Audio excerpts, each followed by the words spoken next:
वक्फ bill को पास करके और कानून बनाकर बीजेपी ने इस साल की राजनीतिक गर्मी का आगाज किया है। राजनीतिक गर्मी की शुरुआत की है।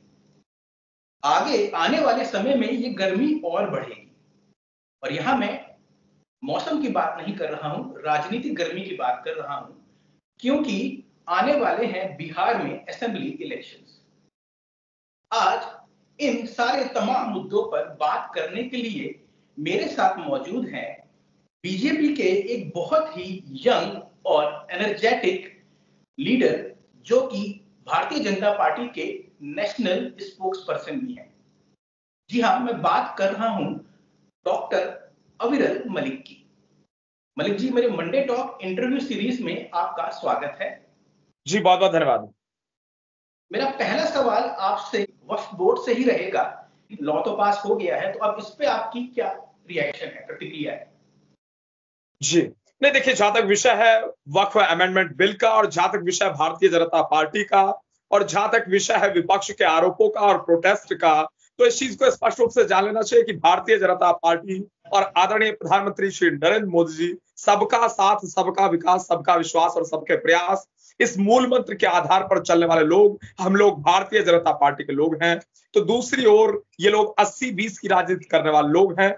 उत्तर प्रदेश की अगर बात कर ली जाए पर्टिकुलरली, तो उत्तर प्रदेश में समाजवादी पार्टी 80-20 की राजनीति से लेकर जिस प्रकार से एमवाई फैक्टर को चलाने का प्रयास करती रही है, तो इनके कर्म सबने देखे हैं। और मिल्कीपुर उपचुनाव में समाजवादी पार्टी को खैर जवाब भी जनता के द्वारा वोट की चोट करके मुंहतोड़ एक प्रकार से दिया गया है।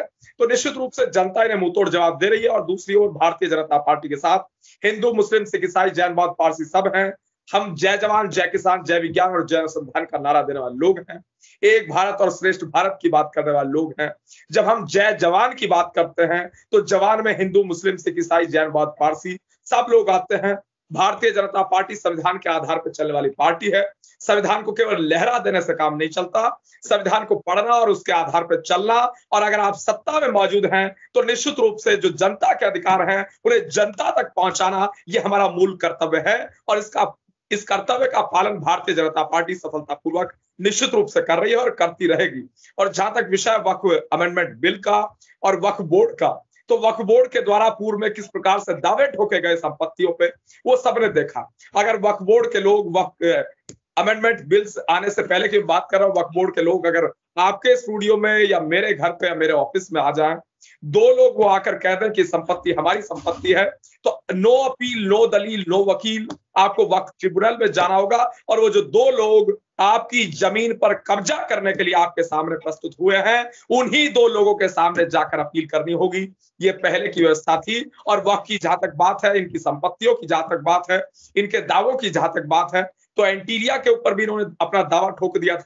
मुकेश अंबानी जी के निवास पे भी दावा ठोक दिया था। पार्लियामेंट ऑफ इंडिया पर भी दावा ठोक दिया था। सुप्रीम कोर्ट ऑफ इंडिया पर भी दावा ठोक दिया था। दिल्ली हाई कोर्ट पर भी दावा ठोक दिया था। अनेकों दिल्ली की संपत्तियों पर दावा ठोका, वो सबने देखा। और निश्चित रूप से ये गांव के गांव पे दावा ठोक देते हैं अपना। और जहां तक विषय हमारी सरकार का और प्रोटेस्ट का आपने जो प्रश्न किया, तो निश्चित रूप से हिंदू मुसलमान हम सबके लिए जो काम कर रहे हैं वो सबको दिख रहा है। और मुसलमान भारतीय जनता पार्टी के साथ पूर्ण रूप से है। और जहां तक विषय है मुसलमान के प्रसन्न होने का और मुसलमान के प्रोटेस्ट करने का, तो कोई भी गरीब मुसलमान, कोई भी आम मुसलमान किसी प्रकार से प्रोटेस्ट नहीं कर रहा है, बल्कि इस विषय का स्वागत कर रहा है। और मुसलमान कह रहा है मोदी है तो मुमकिन है, यही मुसलमान की आवाज है। और दूसरी ओर जहां तक विषय कांग्रेस पार्टी का, 60 साल तक देश में इनकी सरकार रही, ये सत्ता में रहे, मुसलमान के अधिकार को छीनते रहे। जबकि जहां तक विषय कांग्रेस पार्टी का, इन्होंने ना जनधन अकाउंट जो हमने खुलवाए, इन्होंने बैंक खाते भी नहीं खुलवाए। हमने मुसलमान को बैंक खातों से जोड़ने का काम किया, उनके घरों में शौचालय बनवाने का कार्य किया, उनके पक्के मकान बनवाने का हमने कार्य किया, उनके बच्चों के रोजगार की हमने चिंता की, उनकी शिक्षा की हमने चिंता की, उनके बच्चे अच्छे स्कूल से पढ़े इसकी हमने चिंता की। तो दूसरी ओर इंडी गठबंधन के जो लोग हैं, चाहे वो तृणमूल कांग्रेस हो, चाहे आम आदमी पार्टी हो, विपक्ष की जितनी भी पार्टियां हैं, उत्तर प्रदेश की समाजवादी पार्टी हो, एनसीपी शरद पवार हो, नेशनल कॉन्फ्रेंस हो, पीडीपी हो, कांग्रेस हो, कोई भी राजनीतिक दल हो, ये लोग वोट बैंक के रूप में मुसलमान को इस्तेमाल करने वाले लोग हैं। और निश्चित रूप से मुसलमान जान चुका, समझ चुका, मुसलमान समझदार है। ये चाहते हैं कि मुसलमान को डराते रहें, भयभीत करते रहें कि भारतीय जनता पार्टी आ जाएगी तो खा जाएगी, और जहां तक विषय मुसलमान का है, किस तरीके से इन्होंने हिंदू मुसलमान के बीच में खाई पैदा करने का काम किया, वो सबने देखा। उत्तर प्रदेश की अगर बात कर ली जाए, पर्टिकुलरली अखिलेश जी के शासनकाल में मुजफ्फरनगर के दंगे हुए, हिंदू मुस्लिम राइट्स हुए, वो सबने देखे। और साथ साथ जहां तक विषय है सेकुलरिज्म का, हमें किसी प्रकार से सेकुलरिज्म का सर्टिफिकेट नहीं चाहिए। आरजेडी से चारा घोटाला करने वालों से, कांग्रेस पार्टी से हमें किसी प्रकार का सेकुलरिज्म का सर्टिफिकेट नहीं चाहिए। आपातकाल लगाने वालों से, विकास ना करने वालों से, निकम्मा और नाकारा राजनीतिक दलों से भारतीय जनता पार्टी को और हमारी सरकार को किसी प्रकार से सेकुलरिज्म का सर्टिफिकेट नहीं चाहिए। हम सेकुलर लोग हैं और सेकुलरिज्म में विश्वास करने वाले लोग। मेरा आपसे दूसरा सवाल ये है, आपने बहुत एनर्जेटिकली अपना पक्ष रखा। मेरा आपसे दूसरा सवाल है कि प्राइम मिनिस्टर नरेंद्र मोदी जी पिछले 10 साल से इंडिया के प्राइम मिनिस्टर हैं। पिछले एक दशक में, 10 साल बहुत लंबा समय होता है, अगर आपको अपनी भारतीय जनता पार्टी की 3 सबसे बड़ी उपलब्धियां गिनानी हो तो आप क्या गिनाएंगे? जी नहीं, देखिए जहां तक विषय उपलब्धियों का, तो 3 नहीं, 30 नहीं, 300 हम गिना सकते हैं, लेकिन आपने कहा 3, तो निश्चित रूप से सबसे बड़ी उपलब्धि है प्रधानमंत्री जनधन योजना हो, प्रधानमंत्री आवास योजना हो, जिसके माध्यम से हमने पक्के मकान देने का कार्य किया, शौचालयों का निर्माण हो, अच्छी सड़कों की बात हो, इंफ्रास्ट्रक्चर डेवलपमेंट की बात हो, या फिर विषय हो 370-35 को समाप्त करने का, राम मंदिर निर्माण का विषय हो, जिस प्रकार से भारतीय जनता पार्टी के कारण राम मंदिर निर्माण संभव हो सका। उत्तर प्रदेश में भारतीय जनता पार्टी की सरकार थी और हमारी सरकार के द्वारा सुप्रीम कोर्ट ऑफ इंडिया के लैंडमार्क जजमेंट को सही तरीके से उत्तर प्रदेश में इंप्लीमेंट कराने का, एग्जीक्यूट कराने का कार्य योगी जी की सरकार के द्वारा किया गया और किसी प्रकार का कोई लॉ एंड ऑर्डर का इश्यू नहीं हुआ। ये कह रहे थे खून की नदियां बह जाएंगी, 370-35 से समाप्त करने में भी इनका यही राग था, खून की नदियां कश्मीर घाटी में बह जाएंगी, एक मच्छर नहीं मरा। और उत्तर प्रदेश में भी राम मंदिर निर्माण सफलतापूर्वक हुआ, एक मक्खी नहीं इनसे मरी। और जिस प्रकार से भड़काने का प्रयास कर जनता को मालूम है। और जहां तक विषय हमारी पार्टी का, तो निश्चित रूप से भारतीय जनता पार्टी की अनेकों उपलब्धियां हैं, हमारी केंद्र सरकार की अनेकों उपलब्धियां हैं, राज्य सरकारों की अनेकों उपलब्धियां हैं। और जहां तक विषय उपलब्धियों का, मुद्रा योजना हो, सौभाग्य योजना हो, उज्ज्वला योजना हो, फसल बीमा योजना हो, सॉइल हेल्थ कार्ड की बात हो किसानों के लिए, जो प्रधानमंत्री मोदी जी ने संभव किया, और उसके साथ साथ जहां तक विषय आता उपलब्धियों का, तो निश्चित रूप से संविधान को सही तरीके से इंप्लीमेंट करने का कार्य भारतीय जनता पार्टी ने किया, गरीब को उसके अधिकार देने का कार्य भारतीय जनता पार्टी ने किया, अल्पसंख्यक की चिंता करने का कार्य भारतीय जनता पार्टी में किया। और जिस तरीके से विषय भारतीय जनता पार्टी का, तो निश्चित रूप से कश्मीर से जिस प्रकार से आतंकवाद को समाप्त करने का हमने कार्य किया, वो सबके मध्य में। मेरा आपसे तीसरा सवाल ये है कि सबका साथ सबका विकास स्लोगन है, अच्छी बात है, होना चाहिए, मैं खुद ये बात मानता हूं, सबका साथ सबका विकास होना चाहिए। लेकिन इसी के साथ साथ ऑपोजिशन जो पार्टीज हैं या जो क्रिटिक्स हैं बीजेपी के, वो ये एलिगेशंस लगा रहे हैं कि भारत प्रोग्रेस तो कर रहा है लेकिन इनकम इनइक्वालिटी बढ़ रही है, तो फिर ये सबका साथ सबका विकास कैसे होगा? नहीं, मैं डायरेक्ट ही आपको बता देता हूं। आपका सवाल है अडानी और अंबानी का विषय, ये बड़ा अच्छा सवाल है और विपक्ष भी इसी चीज को चिल्ला रहा है। संजय सिंह चिल्लाते हैं अडानी और अंबानी, और कांग्रेस भी चिल्लाती है और समाजवादी पार्टी भी चिल्लाती है। अब ये इंडिया अलायंस वालों को कम से कम ये स्पष्ट करना चाहिए, अडानी और अंबानी की बात करते हैं, उधर अडानी के साथ गठबंधन करके बैठे हैं।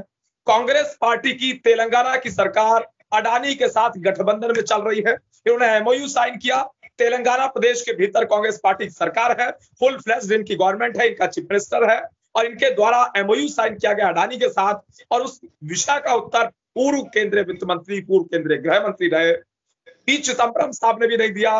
और जब पत्रकार बंधुओं ने सवाल पूछा तो माइक खिसकाकर इनकी आईटी हेड और स्पोक्स पर्सन सुप्रिया सुनेत जी की ओर कर दिया गया। सुप्रिया सुनेत भी इसका जवाब नहीं दे पाई, इनके पास कोई उत्तर नहीं है। ये अडानी के साथ एक और गठबंधन में बैठे हैं, दूसरी ओर अडानी और अंबानी को भारतीय जनता पार्टी और मोदी जी के साथ जोड़ने का ये जिस प्रकार का दुस्साहस कर रहे हैं, जनता मुंहतोड़ जवाब दिल्ली प्रदेश के विधानसभा चुनाव में भी दे चुकी है, मिल्कीपुर के उपचुनाव में भी दे चुकी है और निश्चित रूप से देती रहेगी। और दिल्ली में एक व्यक्ति जो मफरल बांध कर आया था, उसे उसके घर तक पहुंचाने का कार्य जनता ने वोट की चोट करके किया। जो व्यक्ति विधायक तक नहीं बन पाया, नई दिल्ली क्षेत्र की जनता का भी आपके चैनल के माध्यम से धन्यवाद करना चाहूंगा। एक व्यक्ति नीली वैगनार से आया था और प्रधानमंत्री बनने का सपना देख रहा था और मुख्यमंत्री बनने की बात कह रहा था। वो प्रधानमंत्री बनने का जो सपना देख रहा था, वो अपने लोकल एरिया से एमएलए नहीं बन पाया। ये जनता के कारण संभव है। मेरा आपसे अगला सवाल है कि देश का विकास तो हो रहा है, लेकिन इसके साथ साथ ऑपोजिशन पार्टीज ये एक मेजर इल्जाम लगाती जा रही हैं कि भारत के युवाओं में अनएम्प्लॉयमेंट भी बढ़ रहा है, और ये जो हमारा विकास हो रहा है ये अनएम्प्लॉयमेंट को ओवरटेक नहीं कर पा रहा है, ऐसा क्यों? जी नहीं, देखिए इन्होंने क्या किया, इनकी 60 साल सरकार रही, आजादी से अब तक 2014 तक इनकी सरकार रही, इन्होंने कोई कार्य नहीं किया। जबकि मुद्रा योजना हमने चलाई, मुद्रा स्कीम हमने चलाई, स्वरोजगार की चिंता हम करते हैं, स्वरोजगार की बात हम करते हैं, समानता की बात हम करते हैं, इक्वालिटी की बात हम करते हैं। और निश्चित रूप से वो लोग हैं जिन्होंने इस देश पे आपातकाल लगाने का काम किया, वो फोर्स घोटाला किया, 2G घोटाला किया, कॉमनवेल्थ घोटाला किया, गाजियाबाद प्रोविडेंट फंड का घोटाला किया, वोट के बदले नोट घोटाला किया, धीरज साहू के घर में जो काला धन मिला वो कांग्रेस पार्टी के नेता के घर में मिला, उस विषय पर नहीं बोलेंगे। पालघर में संतों की निर्मम हत्या हुई, उस मुद्दे पर नहीं बोलेंगे। ये लोग वही लोग हैं जिन्होंने इमरजेंसी को इंप्लीमेंट करने का कार्य किया और 1975 से 77 के मध्य में तमाम सारे विपक्ष के प्रमुख नेताओं को और पूर्ण विपक्ष को जबरन जेल में ठूसने का कार्य किया, लोकतंत्र का जनाजा निकालने का कार्य किया, संविधान की हत्या करने का कार्य किया। चाहे जयप्रकाश नारायण जी रहे हो, अटल बिहारी वाजपेयी जी रहे हो, लाल कृष्ण अडवाणी जी रहे हो, मुरली मनोहर जोशी जी रहे हो, चाहे चरण सिंह जी रहे हो, तमाम सारे नेताओं को जबरन जेल में ठूसने का कार्य कांग्रेस पार्टी की सरकार, इंदिरा जी के नेतृत्व वाली सरकार ने किया और प्रेस की बिजली काटने का कार्य किया, जुडिशरी को अपनी मुट्ठी में लेने का कार्य किया और प्रोफेसर्स को अपने तरीके से एम्प्लॉयमेंट देने का कार्य किया, अपने तरीके से ट्रांसफर पोस्टिंग करने का कार्य किया। सबने देखा वाइस चांसलर किस प्रकार से बदले गए, अपने फेवरेट लोगों को वाइस चांसलर बनाया गया, प्रोफेसर्स बनाए गए। तो निश्चित रूप से वो लोग हैं जो दमनकारी नीति अपनाते हैं, हिटलर शाही के आधार पर चलते हैं, घोटाले करते हैं, भ्रष्टाचार को बढ़ावा देते हैं, जनहित की कोई चिंता नहीं करते। ये जातिवादी लोग हैं, परिवारवादी लोग हैं, भ्रष्टाचारी लोग हैं। तो दूसरी ओर भारतीय जनता पार्टी है जो युवा के रोजगार की चिंता करती है, मेक इन इंडिया की बात करती है, स्किल डेवलपमेंट की बात करती है और निश्चित रूप से करती रहेगी। हम सबका साथ सबका विकास केवल कहने के लिए नहीं, जबकि धरातल पे करते हैं। हम नए भारत की बात करते हैं, विश्व गुरु भारत की बात करते हैं, विकसित भारत की बात करते हैं और निश्चित रूप से विकसित भारत का निर्माण होगा, विश्व गुरु भारत का निर्माण होगा, इसमें कोई दो राय नहीं है, कोई दो मत नहीं। और बेरोजगारों को रोजगार मिलेगा? बिल्कुल, निश्चित रूप से। अगर कोई भी व्यक्ति बेरोजगार है, निश्चित रूप से रोजगार मिलेगा, स्वरोजगार के माध्यम से मिलेगा या फिर सरकारी रोजगार देती है, निश्चित रूप से मिलेगा, इसमें कोई दो मत नहीं। मेरा आपसे अगला सवाल बिहार असेंबली इलेक्शंस पे है। जी। राहुल गांधी अभी गए हैं वहां पे, अगर आपको पता होगा, व्हाइट टी शर्ट की जो उनकी रैली चली है, और 2-3 महीने में इलेक्शंस आने भी वाले हैं, अक्टूबर नवंबर में। तो बीजेपी दिल्ली में तो जीत गई है, अब क्या बिहार में भी जीतेगी? और अगर जीत गई, मेरा दूसरा जो पहलू है सवाल, दूसरा जो मेरा अगला सवाल उससे जुड़ा हुआ है, अगर जीत गई बिहार में तो उसके बाद नीतीश कुमार जी की इक्वेशन नेशनल कोएलिशन में कैसी रहेगी मोदी जी के साथ? जी नहीं, देखिए जहां तक विषय है राहुल बाबा का, अगर राहुल बाबा घूम रहे हैं तो एक तो सर्टिफिकेट पहले यही मिल जाता है, बीजेपी निश्चित रूप से जीतेगी, कोई दो राय नहीं है, कोई दो मत नहीं है, कोई संदेह और संशय किसी प्रकार से नहीं है। अगर राहुल बाबा जहां चले जाते हैं वहां भारतीय जनता पार्टी निश्चित रूप से जीतती है और जितना तय एक प्रकार से हो जाता है। और स्टार कैंपेनर के रूप में वो घूम रहे हैं बीजेपी के, वो सबको दिख रहा है जिस प्रकार की उल जलूल बात वो करते हैं, तर्कहीन बात करते हैं, तथ्यहीन बात करते हैं, तो निश्चित रूप से जनता समझ रही है ये घोटाला करने वाले लोग हैं, ये चारा घोटाला करने वाले लोग हैं। और जहां तक विषय बिहार का, बिहार में किसी प्रकार से लॉ एंड ऑर्डर नाम की चीज नहीं थी जब लालू प्रसाद यादव का शासन था, आरजेडी का।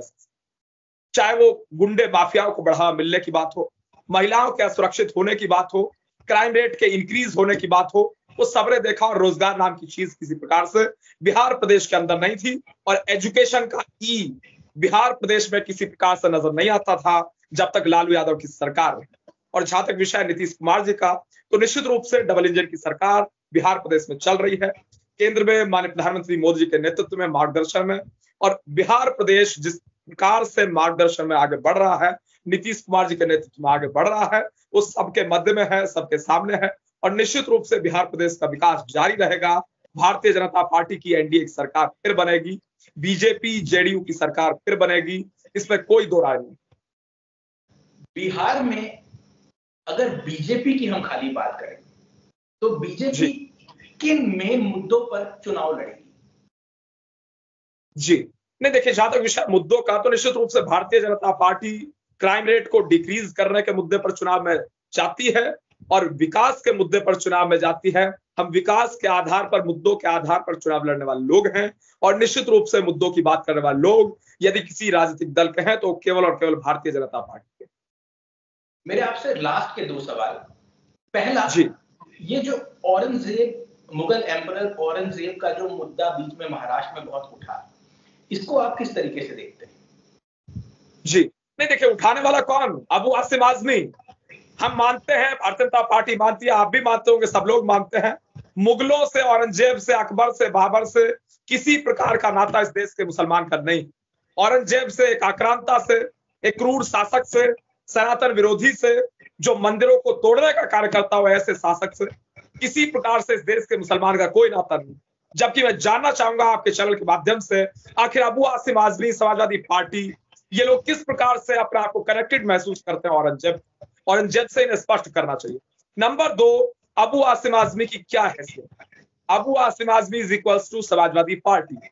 समाजवादी पार्टी का प्रमुख नेता है, वरिष्ठ नेता है, और उसके साथ साथ जिस प्रकार से महाराष्ट्र से विधायक है, सिटिंग पूर्व राज्यसभा का सांसद हैं और समाजवादी पार्टी के राष्ट्रीय अध्यक्ष अखिलेश जी के कितने करीबी हैं, नेताजी मुलायम सिंह यादव कितने करीबी रहे, और उसके साथ साथ महाराष्ट्र के प्रदेश अध्यक्ष समाजवादी पार्टी के हैं, तो बिल्कुल स्पष्ट है समाजवादी पार्टी का ऑफिशियल स्टैंड है। अगर ये समाजवादी पार्टी का ऑफिशियल स्टैंड है तो निश्चित रूप से जनता इन्हें मुंहतोड़ जवाब देगी। सनातन विरोधी लोग समाजवादी पार्टी के लोग हैं, वो पहले भी सिद्ध कर चुके हैं अपने कार्यों से, अपने कृत्यों से। जिस प्रकार से अयोध्या की बात कर ली जाए, निहत्थे कारसेवकों के माथे में गोलियां मार मार कर सरयू जी में डुबोने का कार्य समाजवादी पार्टी की सरकार के दौरान हुआ, उस कुकृत्य को भी सबने देखा, जनता के मध्य में रहा। ये लोग हिंदू विरोधी हैं, ये बिल्कुल स्पष्ट है। सनातन का अपमान करने वाले लोग समाजवादी पार्टी के लोग हैं और निश्चित रूप से समाजवादी पार्टी वर्ष 2027 के विधानसभा चुनाव में समाजवादी पार्टी बन जाएगी, इसमें कोई दो मत नहीं। मेरा आपसे आखिरी सवाल जी, पेट्रोल और डीजल 2 रुपए बढ़ गया, क्या इसका आम आदमी पे प्रेशर नहीं पड़ेगा? जी, नहीं देखिए, जहां तक विषय महंगाई का, तो महंगाई को किस प्रकार से कंट्रोल किया जा रहा है भारतीय जनता पार्टी की सरकार के द्वारा, हमारी केंद्र सरकार के द्वारा, वो बिल्कुल स्पष्ट है, जनता के मध्य में है। और जिस प्रकार से विषय है कांग्रेस पार्टी का, तो कांग्रेस पार्टी की 60 साल इस देश में सरकार रही, महंगाई चरम पर रही, मनमोहन सिंह जी के नेतृत्व वाली सरकार रही, यूपीए लेड गवर्नमेंट रही, सोनिया गांधी जी रिमोट कंट्रोल के माध्यम से मनमोहन सिंह जी की सरकार को चलाती रही और किस प्रकार से घोटाले होते रहे, ये लोग अपनी जेब भरते रहे, परिवारवादी लोग यही लोग हैं असल में, और महंगाई को बढ़ावा देते रहे, बेरोजगारी को बढ़ावा देते रहे, गरीबी को बढ़ावा देते रहे। और जहां तक विषय परिवारवाद का, पूरे विपक्ष की बात कर ली जाए, पूरे इंडी गठबंधन की बात कर ली जाए, बात प्रारंभ की जाए बिहार प्रदेश से या बात प्रारंभ कर ली जाए पश्चिम बंगाल से, टीएमसी की बात की जाए अभिषेक बनर्जी, ममता बनर्जी, आरजेडी की बात कर ली जाए Lalu Prasad Yadav, Lalu and company, Lalu and family, वो बिल्कुल स्पष्ट है, लालू प्रसाद यादव जी, तेजस्वी यादव, और किस प्रकार से पूरा परिवार, राबड़ी देवी, मीसा भारती, तेज प्रताप, किस प्रकार से पूरा परिवार राजनीति में है, वो सबने देखा। बात कर ली जाए कांग्रेस पार्टी की, तो कांग्रेस पार्टी में गांधी परिवार, अगर बात कर ली जाए जम्मू कश्मीर की, तो पीडीपी और नेशनल कॉन्फ्रेंस में किस प्रकार से फारूक अब्दुल्ला, उमर अब्दुल्ला, अगर बात की जाए पीडीपी की महबूबा मुफ्ती और इल्तिजा मुफ्ती, उनकी बेटी, और बात कर ली जाए अगर महाराष्ट्र प्रदेश की, तो जिस प्रकार से विषय है एनसीपी शरद पवार का, शरद पवार जी, उनके बाद सुप्रिया सुले, अगर बात की जाए महाराष्ट्र के दूसरे राजनीतिक दल की, शिवसेना यूबीटी की, उद्धव बाला साहब ठाकरे और आदित्य ठाकरे, ये लोग परिवारवादी लोग हैं, भ्रष्टाचारी लोग हैं, जातिवादी लोग हैं, क्षेत्रवाद के आधार पर बंटवारा करने वाले लोग हैं, डिवाइड रूल की पॉलिटिक्स करने वाले लोग यही इंडी गठबंधन के लोग हैं। बात कर ली जाए आम आदमी पार्टी की, तो Aam Aadmi Party is equals to Arvind Kejriwal, एक व्यक्ति के आधार पर चलने वाली पार्टी। ये व्यक्तिवादी पार्टी है या जातिवादी पार्टी है, भ्रष्टाचारी या परिवारवादी पार्टी है। तो दूसरी ओर भारतीय जनता पार्टी है। भारतीय जनता पार्टी में एक चाय वाला भी इस देश का प्रधानमंत्री बन सकता है, एक सामान्य कार्यकर्ता भी भारतीय जनता पार्टी का राष्ट्रीय अध्यक्ष बन सकता है, विश्व की सबसे बड़ी पार्टी का राष्ट्रीय अध्यक्ष बन सकता है, इसमें कोई दो राय नहीं। इसी के साथ हम अपने इंटरव्यू के एंड में आ गए हैं। आपने मेरे सवालों का बहुत ही एनर्जेटिकली जवाब दिया और इतने शॉर्ट नोटिस पे आपने मुझे इंटरव्यू दिया, इसके लिए बहुत बहुत शुक्रिया। Thank you.